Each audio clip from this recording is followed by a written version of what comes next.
İyi günler. İyi günler. Size nasıl yardım edebilirim? Doktor bana bu reçeteyi verdi. Tamam, bir bakayım.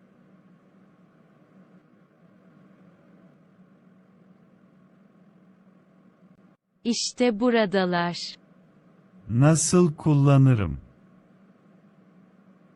Yazabilir misiniz? Yazacağım. Hiç merak etmeyin. Bu hapları günlük alın. 2 hap. Sabah ve akşam. Yemekten önce yoksa yemekten sonra alayım. Tercihen tok karnına.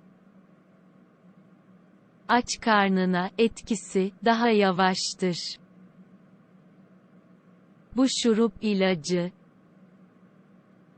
Günde 3 kez 1 kaşık. Bundan 2 hap. Yalnızca yüksek ateş varsa kullanınız.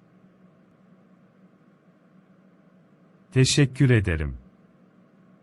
Rica ederim. Geçmiş olsun. Fiyatı ne kadar? Toplam 300. Nasıl ödemek istersiniz? Kredi kartıyla ödeyeceğim.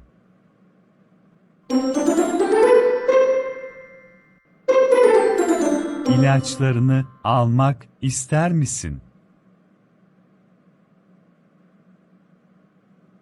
Bu ne güzel eczane. Birçok şey var. Yes. Reçetesiz ağrı kesici alabilir miyim? Başım çok ağrıyor.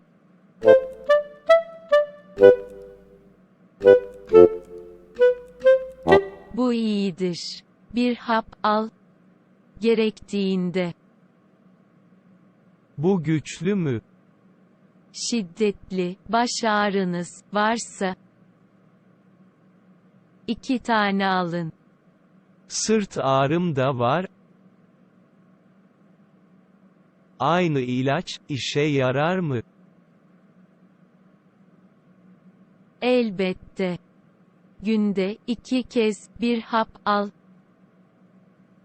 Her 12 saatte 1 hap. Bana grip için ilaç verebilir misiniz?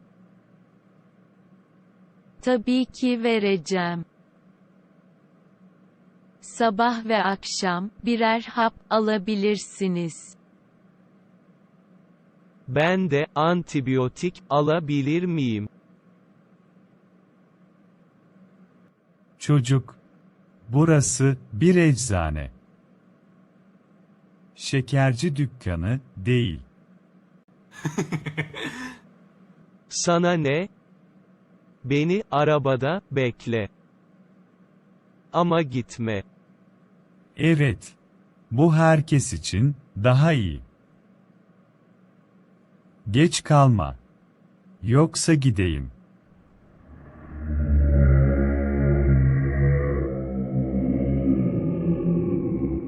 Reçetesiz antibiyotik veremiyoruz maalesef.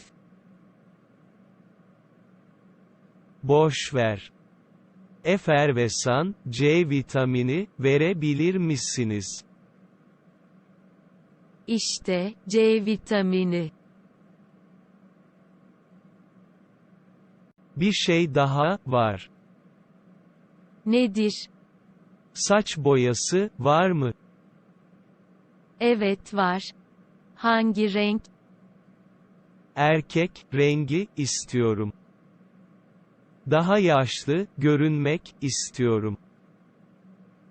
Saç rengin koyu kahverengi, siyah, açık kahverengi, gri ve sarışın var. Mavi renk var mı?